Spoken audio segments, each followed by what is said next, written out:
Bharatiya Janata party बड़े मजे अवसर पे अपना प्रत्याशी घोषित करती है। एक लड़के ने कभी कोई चुनाव जीता ही नहीं, राहुल जी ने, और दूसरे लड़के ने पिछली बार बहुत बम बम किया। इस प्रकार के बच्चे अगर हों तो ऐसे बच्चे किसी को ना मिले। स्वरोजगार का विषय, यहाँ पर स्थानीय रोजगार कैसे आए, क्योंकि कांग्रेस खुद गुलाम है। सरल कहानी, अपनी संस्कृति से जोड़ के मैं आगे बढ़ना चाहता हूँ। तो मैं आपसे विनती करता हूँ, इन समस्याओं का समाधान ये है कि मुझे आप लोग भारी मतों से विजयी बनाएं। मैंने बोला मैं आपको जीत के सीट दूंगा, आप निश्चिंत रहिए। नमस्कार दोस्तों, मैं हूं राघवेंद्र। स्वागत है आप सभी का इंडिया न्यूज इन खबर पर। अब हमारी चुनावी यात्रा देवरिया लोकसभा क्षेत्र पहुंच चुकी है। उसी देवरिया में जहां पर बीजेपी को प्रत्याशी के लिए बड़ा मंथन करना पड़ा, और जो अभी हमारे फ्रेम में आपको नजर आ रहे हैं वही बीजेपी यानी कि एनडीए के प्रत्याशी डॉक्टर शशांक मणि त्रिपाठी हैं। कैसा चल रहा है चुनाव प्रचार? बहुत अच्छा चल रहा है। आखिरी 2 दिन बचे हैं, और मैं समझता हूँ कि जो जनता का विश्वास है मोदी जी में, कमल के निशान पे, कुछ हद तक मुझ में, बहुत ही अद्वितीय है। बहुत जन समर्थन मिल रहा है हर वर्ग से, महिलाओं का, युवाओं का, अन्नदाता हमारे जो हैं।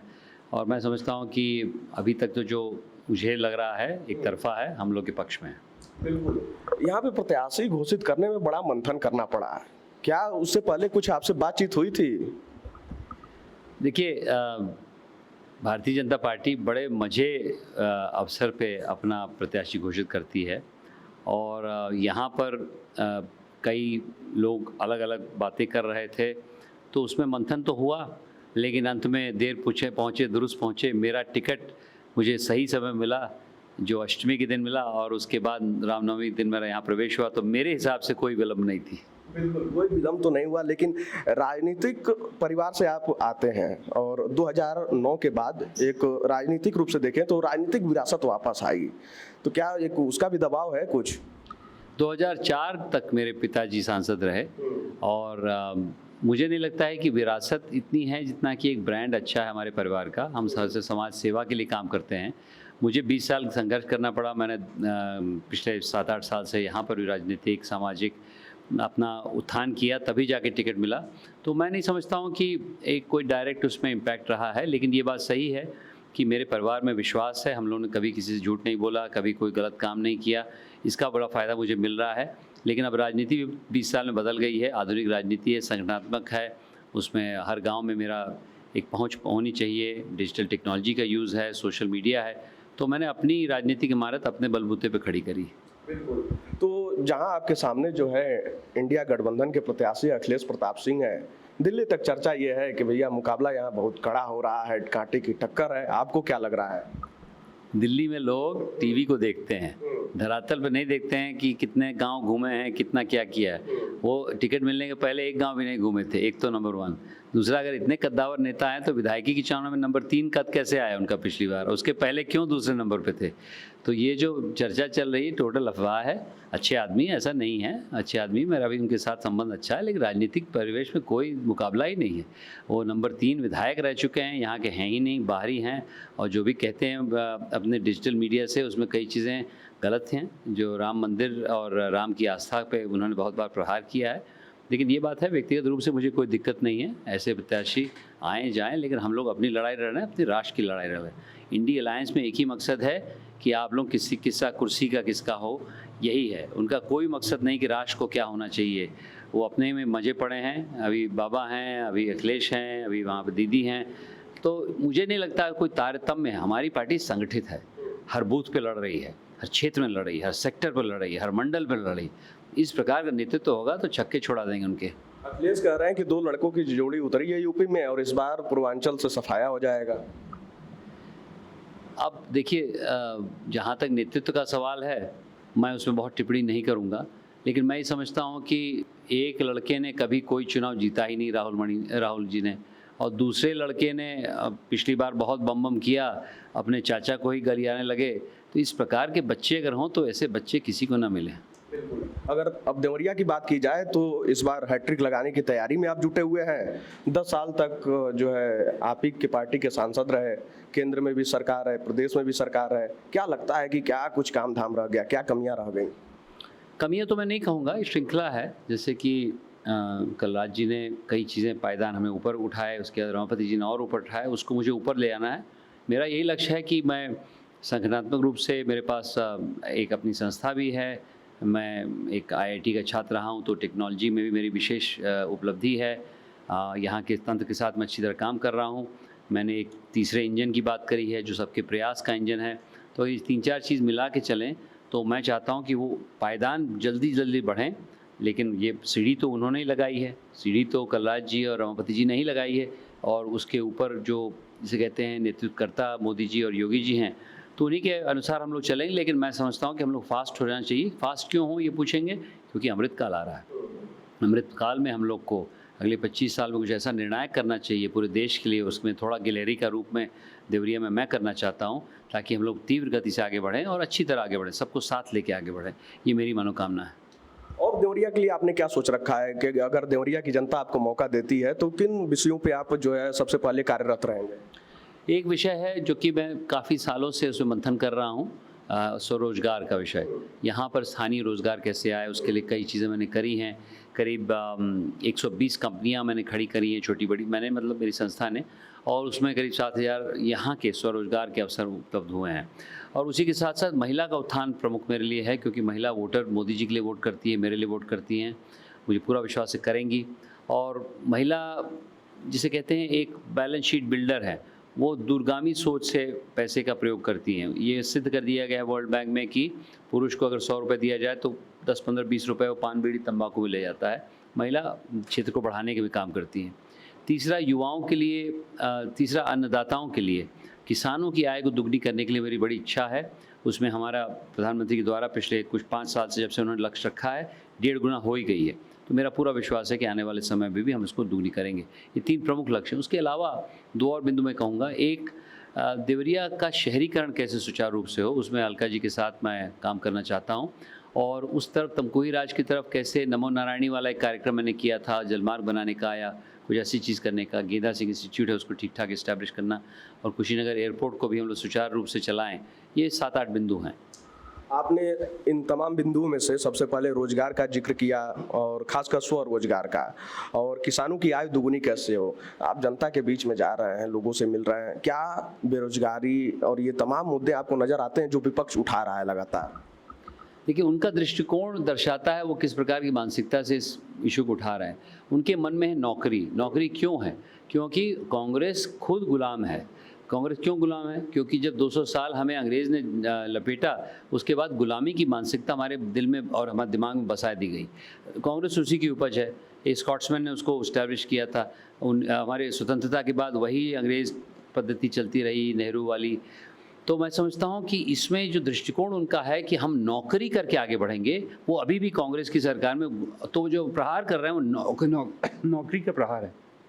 मेरा मानना है कि स्वरोजगार बहुत महत्वपूर्ण है, और यदि स्वरोजगार करेंगे तभी भारत के युवाओं को असली आमदनी के साधन मिल पाएंगे। तो मैंने स्वरोजगार पे, और मैं अखिल भारतीय नीति प्रमुख हूँ स्वावलंबी भारत अभियान का, 16 साल से जागृति यात्रा का संस्थापक हूँ, पिछले 7-8 साल से यहाँ पर काम कर रहा हूँ। तो मैं बड़ी महीनता से जानता हूँ जो मैं कह रहा हूँ, जो वो कह रहे हैं, वो चोचली बात कर रहे हैं कि नौकरी नौकरी। भाई, सरकार में और प्राइवेट सेक्टर में इतनी नौकरी हैं, हम लोगों को तो स्वरोजगार करना पड़ेगा। और स्वरोजगार का एक बहुत बड़ा फ़ायदा है कि आप अपने क्षेत्र में ही काम करते हैं, तो पलायन की जो होती है विषम समस्या पूर्वांचल में और बिहार में है, वो कम होगी। जब आपके सोशल मीडिया से लेकर हर जगह एक शब्द गूंज रहा है, माटी का लाल। आखिर ये माटी का लाल है कहाँ, क्या है और कहाँ से आया?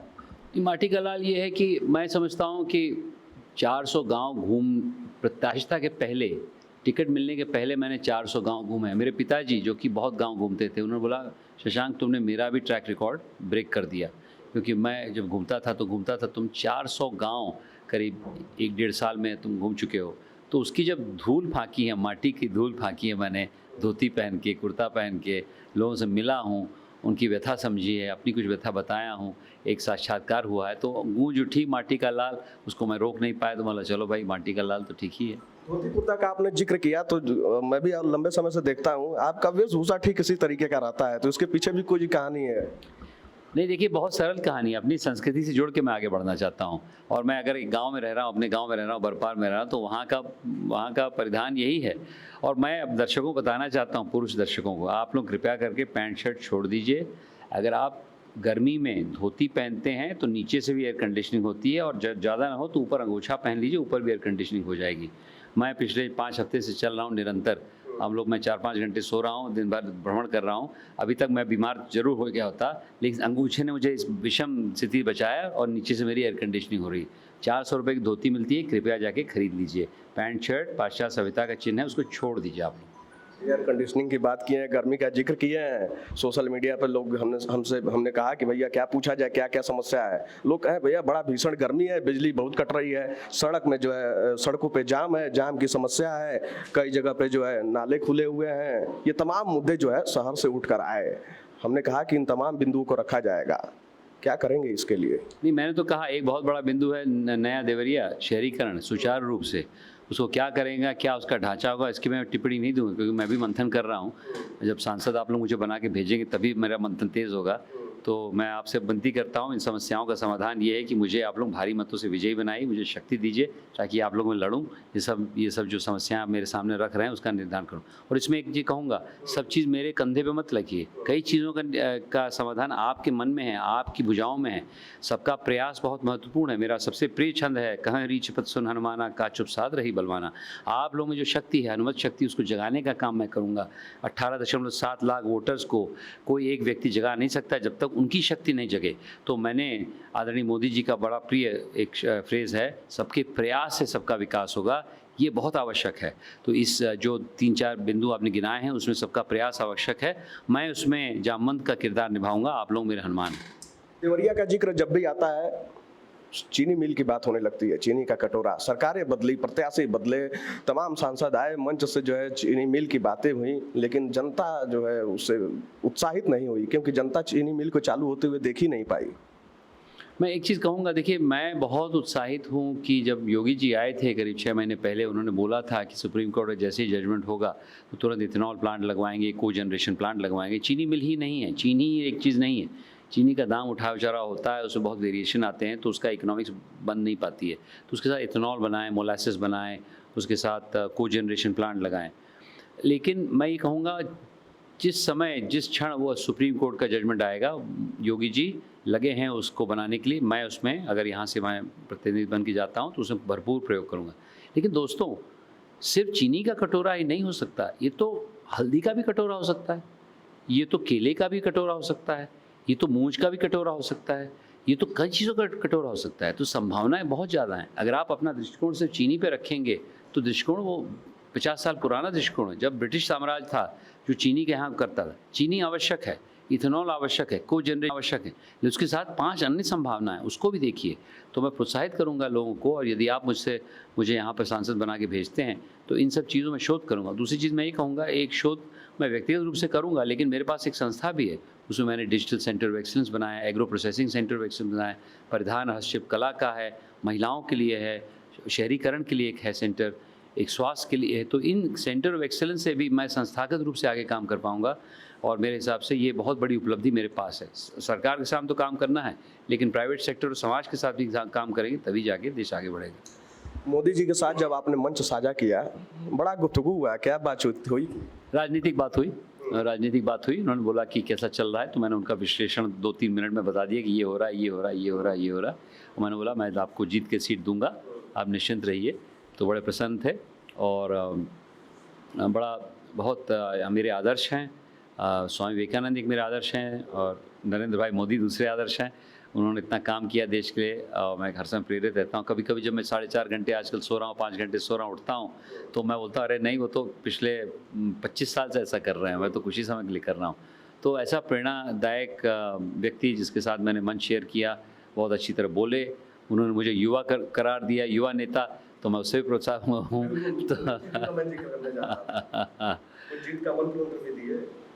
जीत का मंत्र तो दिए, पहले से ही दिए हैं, उन्हीं के नाम से हम इलेक्शन लड़ रहे हैं। असली प्रत्याशी तो वो हैं, हम लोग तो उनके सिपाही हैं।